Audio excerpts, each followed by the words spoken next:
जी अस्सलाम वालेकुम। उम्मीद है कि आप सब लोग खैरियत से होंगे। आज मेरे साथ मौजूद हैं Rana Mubashar, senior anchor person है, सहाफ़ी हैं, किसी तारुफ के मोहताज नहीं। उसके साथ साथ इमरान खान साहब के वकील अबू ज़र सलमान नियाजी साहब भी मेरे साथ मौजूद हैं। कुछ बड़ी इंपॉर्टेंट आज डेवलपमेंट्स हुई हैं।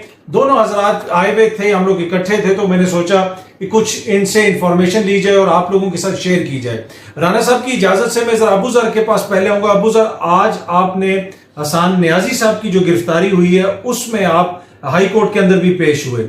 क्या जो आज कार्रवाई की गई पुलिस की जानिब से, सुबह से ये इत्तलात आ रही थी कि हसन की तो कोई एक आधे मुकदमे में जमानत हुई, तो क्या आप लोगों ने कोई उनकी जमानत करवाई थी आज पहले? देखें, सुबह हसन नियाजी साहब पे 3 FIRs थी जिसमें वो पेश हुए। एक थी CTD की FIR जिसमें उनकी इंटरिम बेल हो गई, प्री अरेस्ट बेल। फिर उसके बाद 2 FIRs थी एंटी टेररिज्म एक्ट के नीचे, उन पे उनकी बेल कंफर्म हो गई। तो जैसे वो कंफर्म करा के निकले जुडिशियल कॉम्प्लेक्स से बाहर, तो वहां पे जब वो गाड़ी में जा रहे थे, एक वकील साहब हैं नईम पंजोता साहब, जो उनके उस लोअर कोर्ट में लॉयर भी थे, तो उनके साथ वो गाड़ी में बैठे तो उनको रोका गया। वहां पे एक SP साहब भी थे खड़े हुए सामने। फिर नईम के मुताबिक उन्होंने इशारा किया कि इसको अरेस्ट कर लो, तो वहां पे उसको अरेस्ट कर लिया गया और उसको 2 गाड़ियों में, एक गाड़ी पीछे चल रही थी पुलिस की और एक डबल केबिन डाला था, उस पे डाल के हसन साहब को ले गए। उसके बाद से हमें नहीं पता उसके वेयर अबाउट्स का, वो कहाँ है, किधर लेके गए हैं। थाना रमना में पहले लेके गए, फिर वहां से कहीं और किसी और जगह ले गए, कोई आइडिया नहीं था। तो फिर मैंने और फैसल चौधरी साहब ने उसकी हेबियस पिटिशन फाइल की इस्लामाबाद हाई कोर्ट में, और हमें हाई कोर्ट एंटरटेन नहीं करा, तो हमें फिर चीफ जस्टिस साहब को ओपन कोर्ट में जाके, उनकी DB चल रही थी, रिक्वेस्ट करनी पड़ी, सर ये इशू है, एक ऑफिसर ऑफ द कोर्ट है, एक लॉयर भी है, पाकिस्तान का शहरी भी है, तो उसका ये केस है। तो उन्होंने फिर उसको कहा ठीक है हम उसको आज ही टेकअप कर लेते हैं। फिर उसके बाद उसकी सुनवाई हुई। फिर आधे घंटे का टाइम दिया इस्लामाबाद पुलिस को कि आके बताएं जी वो कहाँ है। तो फिर इस्लामाबाद पुलिस की बिहाफ पे, IG की बिहाफ पे उनके लॉयर पेश हुए और साथ SHO जो कंसर्न थे वो पेश हुए। ये FIR उन्होंने दी माजी कोर्ट में, और इसमें बताया गया, जो मैं आपको वाकयात बता रहा हूँ उसके बिल्कुल बरक्स, के हसन नियाजी साहब जो गाड़ी पे जा रहे थे बैरियर तोड़ा, उसके बाद हमें मारने की कोशिश की। साथ वाले लड़के को कहा कि पिस्टल आप निकालो, इनको मारो, और एक बिल्कुल फर्जी सी कहानी बना के 324 का इरादा कत्ल का ये तो FIR, ये इस तरह की सीन तो तामिल फिल्मों में नजर आता है कि पिस्टल लहराते हुए मौका से फरार हो गया। तो जैसे वो कोई पाकिस्तान तहरीक तालिबान पाकिस्तान का शायद मेंबर था या किसी बैंड आउटफिट का मेंबर था, उसको तलाश कर रहे थे, वो अपनी बेल करा के एज पर द लॉ ले गया। फिर उसके बाद ये FIR आ गई। तो वही जो पिछले फिर इस्लामाबाद हाई कोर्ट को मैं बता दूं, चीफ जस्टिस, उनको हमें क्रेडिट भी देना चाहिए, उन्होंने बड़ा एक अच्छा ऑर्डर पास कर दिया। उन्होंने कहा कि इनको आप सुबह पेश करें मजिस्ट्रेट की अदालत में, अगर रिमांड लेना ले, नहीं तो फिर हम वहां पे रिक्वेस्ट करेंगे डिस्चार्ज कराने की। और साथ कोई कस्टोडियल टॉर्चर का इंसिडेंट नहीं होना चाहिए, सेड इंश्योर करें आप, और साथ इनका मेडिकल कराएं, क्योंकि हमें डर है कि ये टॉर्चर करेंगे, ताकि मेडिकल हो तो सब पता लग जाए। और साथ साथ उन्होंने कहा फैमिली और लॉयर्स को मिलने की एक्सेस दी जाए। तो ये 4 ऑर्डर्स उन्होंने किए हैं, जिससे अब पता चल चुका है कि हसन नियाजी साहब किस जगह पे, उन्होंने रिस्पॉन्सिबिलिटी ले ली कि हमारी कस्टडी में है। तो अब सुबह वो अदालत पेश करेंगे, तो हम सब पेश होंगे वहां पे, उनको डिस्चार्ज कराने की हम कोशिश करेंगे। और देखिए, ये FIR नहीं है, ये इस तरह ये कि इंसिडेंट्स जो हैं ये पिछले 8-9 महीने में पाकिस्तान में रेगुलरली हो रहे हैं। कि एक अरेस्ट होता है, उसके 4-5 घंटे बाद सामने हमारे एक FIR आती है, इसी तरह की कहानी लिखी होती है उसके अंदर, या वो बगावत का पर्चा होता है, या वो अफरा तफरी फैलाने का। ये तो इरादा कत्ल भी डाल दिया इसके अंदर अब, कि वो कत्ल करना चाह रहा था पुलिस वालों को। और फिर ये एक रवायत बन गई है कि अगले को अपनी प्री अरेस्ट बेल कराने का मौका भी ना मिले, पहले अरेस्ट कर ले, काबू कर ले, फिर झूठी FIR दे दे। वैसे इस दौर के अंदर जितने मुकदमे दर्ज हुए हैं वो बिल्कुल हमारे सामने हैं। लेकिन राना साहब देखें, इस वक्त जो मुल्क के हालात हैं, अब ये अबू ज़र ने बताया कि क्या कुछ होता रहा, किस तरह मुकदमात हो रहे हैं सबके सामने। लेकिन मईशत की हालत ये हो चुकी है कि दुनिया भर में, अगर अमेरिकी जर्नल भी पाकिस्तान के हवाले से बात करें तो बीच में मईशत का जिक्र कर देते हैं। पिछले दिनों एक बड़ी सूरत यहाँ तक आ गई कि साद डार साहब ने एक मौके पे हमारे जो लॉन्ग रेंज मिसाइल है उनका जिक्र किया, और फिर अब ये क्लैरिफिकेशन सामने आ रही है कि जी IMF ने तो कोई ऐसी बात नहीं की। तो ये क्या मतलब, कोई ऐसी इतलात हैं आपके पास कि IMF ने कोई कहा हो कि पाकिस्तान का खुदा न खास्ता जो हमारा जो प्रोग्राम है या जो मिसाइल्स हैं इनको आप रोल बैक वगैरह करें? बेसिकली मेरे ख्याल में साद डार साहब को ये बात करनी नहीं चाहिए थी, और आई पर्सनली थिंक बड़ी प्री मेच्योर बात थी ये। और इसाक डार साहब अगर जो मिसाइल्स के अंदर तो बड़ी एक लॉन्ग लिस्ट है, उसके अंदर तो मुख्तलिफ किस्म की मिसाइल टेक्नोलॉजी है। अब वो कौन सी मिसाइल टेक्नोलॉजी के बारे में IMF ने अगर की भी थी बात, तो अगर की थी, तो अगर मैं कोर्ट्स में कह रहा हूँ अगर की भी थी, तो वो कौन सी मिसाइल के बारे में बात की थी, वो उस पर क्लैरिफिकेशन उन्हें देनी चाहिए थी हाउस में खड़े होके, बिकॉज अपर हाउस में खड़े होके उन्होंने स्टेटमेंट दी रजा रब्बानी के क्वेश्चन पे। लेकिन द पॉइंट इज कि अब वहां पे कमांडर US सेंट्रल कमांड जो है, जनरल वकील जो है, वो बैठ के कह रहे हैं कि जनाब की पाकिस्तान के न्यूक्लियर प्रोग्राम जो है इट्स इन सेफ हैंड्स, ठीक है। और उस पर जनाब मेरे ख्याल में उसके बाद तो बात खत्म हो जाती है, उसके बाद तो आगे बात करनी नहीं चाहिए। अब डार साहब जो है वो है तो फाइनेंस मिनिस्टर, ठीक है, वो डील कर रहे थे IMF के साथ, कर रहे हैं IMF के साथ डील, but then again I personally think इन चीजों को अवॉइड करना चाहिए। क्यों ये स्टेटमेंट दी गई, उसमें 2-3 चीजें हो सकती हैं, ये पल्स चेक कर रहे हैं या रिएक्शन चेक कर रहे थे, या क्या वजह क्या थी, क्या मुझे नहीं समझ आई कि वो बात नहीं करनी चाहिए। उसके बाद उनकी अपनी ट्वीट्स आ रही हैं, उनके अपने रिस्पॉन्स आ रहे हैं कि वो उनका मकसद ये नहीं था, उनका मकसद वो था। But it's a very टची subject, इसको ऐसे नहीं करना चाहिए, इसको पॉलिटिक्स की तरह, या मतलब इसको एक ऐसे नहीं खड़े होकर बात कर देनी चाहिए just for the heck of it, वो नहीं करना चाहिए। That is wrong, that is absolutely wrong, क्योंकि ये हमारी ये this is our red line, ठीक है ना जी, और ये रेड लाइन है। और अगर इस पे अगर सपोजिटली अगर कोई बात की भी है तो उसकी क्लैरिटी दे दें हमें, चले इन कैमरा दे दें, ठीक है जी, ठीक है, सबके सामने नहीं बात करनी चाहिए, लेकिन उसमें क्लैरिटी होनी चाहिए। पहली तो बात यह कि पॉलिटिशियंस को भी और हम लोगों को भी इस पे लंबी चौड़ी गुफ्तगू करने की जरूरत नहीं है। देयर आर सर्टेन थिंग्स जो हम अपने लिए रखी होती हैं, हमने डेटरेंस के लिए रखी हुई है हमने, ठीक है।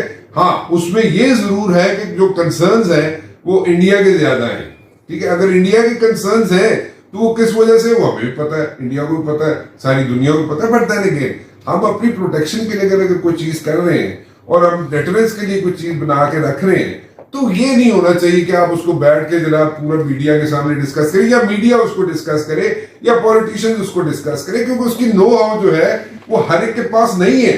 सो आप उसको उस सारी जो होगी ना डिबेट, उसको आप कहीं से कहीं निकाल के ले जाएंगे, जब कहीं से कहीं निकल जाएगी तो वो डिस्टॉर्ट हो जाएंगे, फैक्ट्स नहीं होंगे। आई थिंक ये राना साहब ने बड़ा एक इंपॉर्टेंट पॉइंट उठाया कि कुछ चीजें ऐसी होती हैं कि तमाम तर सियासी इख्तलाफात, नजरियाती इख्तलाफात के बावजूद कुछ चीजें ऐसी होती हैं जिसके ऊपर सब मुत्तफिक होते हैं। जो पाकिस्तान का दिफा है, मेरा नहीं ख्याल कि किसी को भी उसके ऊपर किसी दूसरे से इख्तलाफ होगा। तो ये वो चीजें जिस पे हम सबको सोचने की जरूरत है कि हम कोई बात अगर करते हैं उससे हमें कितना फायदा होता है या मुल्क को कितना नुकसान होता है। अच्छा, एक क्वेश्चन मैं आप दोनों हज़रात से और करूंगा, और ब्रीफली अगर आप लोग मुझे बता सकें। अबू सर, इस वक्त जो है इलेक्शंस की बात हो रही है, और इलेक्शन से पहले खान साहब के लिए कानूनी मसाइल बहुत ज्यादा हैं। अब आप सुप्रीम कोर्ट में भी जाते हैं, हाई कोर्ट में भी जाते हैं, जिस तरह के मुकदमात हैं खान साहब के ऊपर, एक मुकदमे में आप उनका मुकदमा लड़ रहे भी हैं इस्लामाबाद हाई कोर्ट में, टेरियन वाइट वाला केस में, मुझे पता है वो सब जुडिस है, मैं उस पर ज्यादा क्वेश्चन नहीं करूंगा। लेकिन आपके इस वक्त खान साहब की को आपकी नजर में कानूनी मसाइल ज्यादा हैं या सियासी मसाइल ज्यादा हैं? देखें, जहां तक मुकदमों की बात है, आपको शायद इल्म हो गया होगा, सेंचुरी उन्होंने कर ली है FIRs की। अच्छा, 100 मुकदमे पूरे हो गए? बिल्कुल हो गए, वो नॉट आउट है अभी तक। आपको भी मुबारक हो जी, खान साहब की सेंचुरी। हाँ, नॉट आउट है अभी तक। और दूसरी बात है, देखें ये मकसद क्या है सारे केसेस बनाने का, आपको भी पता है, सीरियस केस कोई नहीं है, सारे पॉलिटिकल केसेस हैं, विक्टिमाइज करने के लिए बनाए गए हैं केसेस। और इसका ऑब्जेक्टिव एक ही है कि जो उनका जो रोल है अपने इलेक्शन के अंदर, जो उन्होंने प्ले करना है, जलसे करने हैं, जो अपनी पॉलिटिक्स करनी है, उस रोल उनको वो अदा ना करने दें। और उसका मकसद ये है कि अगर जिनको लग रहा है, जो ये चाह रहे हैं, उनको ये लग रहा है कि शायद इस वजह से उनकी जो अगर इलेक्शन होता है, क्योंकि इस पर भी बहुत बड़ा सवाल बना हुआ है, मेरा तो, मैं लॉयर हूँ, मैं तो चाहता हूँ इलेक्शन टाइम पे हो, लेकिन इसमें बहुत सारी जो फोर्सेज हैं वो एट प्ले हैं। हमें नहीं समझ कि है इलेक्शन, अगर इलेक्शन हो उनको मिनिमम सीट्स मिले, उनको वो प्रॉपर अपनी कैंपेन ना कर सके, टारगेट किया है। तो अपने केसेस ये जो कानूनी मसाइल हैं, ये उनके लिए सियासी मसाइल पैदा करेंगे? जी नहीं, देखें उनकी उससे पॉपुलैरिटी कम नहीं होनी, पॉपुलैरिटी बढ़ रही है। एक वो टर्म है पॉलिटिकल साइंस में, उसको क्या नाम है, साइनमाइंड इफेक्ट कुछ होता है, तो कराना साहब को शायद पता हो, हमने कहीं पढ़ा, तो उसको कहते हैं अगर आप किसी चीज को जितना दबाएं ना, वो रिपेल बैक उतनी फोर्स की करती है आपके। तो इस वजह से मेरा मानना ये है कि ये इस तरह के केसेस अगर करके आप उनको फंसा रहे हैं, एक तो जो वो लोग जो अभी जलसों में नहीं आते लेकिन उन्होंने वोट देना है, एक तो उसमें सिंपैथी क्रिएट होती है, और दूसरी बात ये कि जिन लोगों को आप दबाएंगे वो और फोर्स के साथ वापस आएंगे आपके ऊपर। तो मेरे ख्याल से ये इन इफेक्ट उनको यहाँ से तो दबा रहे हैं, केसेस में फंसा रहे हैं, लेकिन साथ साथ उनकी पॉलिटिकल कैंपेन इनडायरेक्टली इन इम्प्लाइड मैनर साथ साथ पॉलिटिकल कैंपेन भी खान साहब खुद ही कर रहे हैं ये लोग। तो मेरे ख्याल से इसका इफेक्ट जो है ये काउंटर प्रोडक्टिव होगा, इनको कोई फायदा नहीं होना। ये मायोपिक किस्म की थॉट है, शॉर्ट साइटेडनेस कह सकते हैं आप इसको, इसका कोई रिजल्ट नहीं निकलना। जी अच्छा, अगर ब्रीफली आप बिल्कुल मुझे बता सकें, अगर ये जो सारे केसेस हैं कोर्ट ऑफ लॉ में चलें, would they stand in court of law? देखें, दो केसेस पे सबसे ज्यादा ये एफआईआर बिल्कुल नहीं लेंगी। देखें ये सारी क्वैश होने वाली एफआईआर जितनी नहीं है। दो केसेस जिसपे बहुत ज्यादा डिबेट हुई है, वो एक टेरियन वाइट वाला था, एक तोशाखाना वाला। तोशाखाना वाला तो आपके सामने जो एक स्लैब की तरह है जिसने सबको पड़ गया है, तो वो सब उस पर बोलना ही बंद हो गए हैं। और वो वैसे भी मेंटेनेबिलिटी उड़ने वाला केस है, क्योंकि 120 डेज की लिमिट क्रॉस करके वो कंप्लेंट फाइल हुई थी जो नहीं हो सकती थी। वो भी आएगी बात, तो वो कोर्ट में देखा जाएगा उसको। फिर वो टेरियन वाइट वाला केस, वो आपने लास्ट 2 हियरिंग्स देखी हो, कल दोबारा लगा हुआ है। उस पे तीनों जजेस के रिमार्क्स जो हैं, अगर आप उसको देखें तो वो केस जो है वो आपको साफ नजर आ रहा है कि हाउस ऑफ कार्ड्स की तरह इट्स फॉलिंग डाउन। तो वो भी आप देख लेंगे कि मुझे कुछ नजर नहीं आ रहा है जितने भी केसेस है इसमें कि खान साहब मियां नवाज शरीफ वाला उनके साथ हो कि वो डिस्क्वालीफाई हो जाए या वो जेल चले जाएगा। किसी की ख्वाहिश पे उनको जेल डालना है तो वो एक अलग डिबेट है, लेकिन किसी कानूनी केस पे लॉजिकल कंक्लूजन पे पहुंचने के बाद वो अगर किसी जेल में जाएगा तो ये मुझे रोता होता हुआ नजर नहीं आ रहा। अच्छा राणा साहब, आखिरी क्वेश्चन मैं आपसे करूंगा कि इलेक्शंस इस वक्त ऑब्वियसली खान साहब इलेक्शन का मुतालबा कर रहे हैं, जो हुकूमत है वो ये कहती है कि हमें इलेक्शंस होते हुए नजर नहीं आ रहे, मसाइल हैं। आपने बड़े इलेक्शंस पाकिस्तान में कवर किए हैं और मुख्तलिफ हुकूमतों में कवर किए, इस वक्त आपको माहौल क्या लग रहा है? इलेक्शंस का माहौल लग रहा है आपको? देखिए, इलेक्शंस का माहौल तो है ही नहीं, ठीक है, टू बी वेरी ऑनेस्ट। और मेरी एक डिफरेंट राय है, ठीक है इलेक्शंस होने चाहिए, डेमोक्रेसी जो है फ्लोरिश करनी चाहिए, but then again once for all इस सारी चीजों को, एक जो प्रॉब्लम्स है ना, जो हिचेज है बीच में, उनको खत्म क्यों नहीं कर देते? बैठ जाए सारे पॉलिटिशियंस बैठे, they should put their heads together, sit across the table, ठीक है, TORs बनाए, एजेंडा बनाए और एक कमरे में एक बिल्डिंग में बंद हो जाए, ठीक है, उन सब चीजों का हल निकाल के उसके बाद इलेक्शन करा दे, ठीक है, वो बेशक कल करा दे, 2 महीने बाद करा दे, मुझे नहीं पता, उससे जब मर्जी करा दे, लेकिन उन इलेक्शंस का जो रिजल्ट होगा ना वो सबको काबिले वो एक्सेप्ट करेंगे उसको, ठीक है, सब लोग एक्सेप्ट कर लेंगे उसको।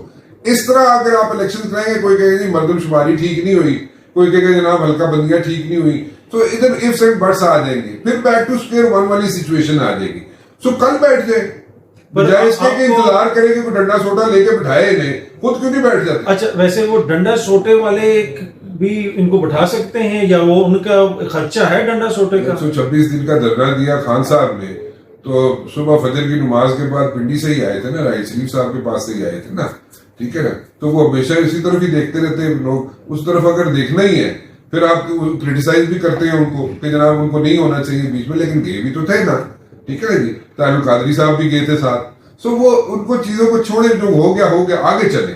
मैं तो ये कह रहा हूँ कि पॉलिटिशियन खुद बैठ जाए, उसका इंतजार मत करें, उधर से पिंडी का इंतजार मत करें, खुद बैठेंगे ना तो उनकी पोजीशन स्ट्रांग होगी।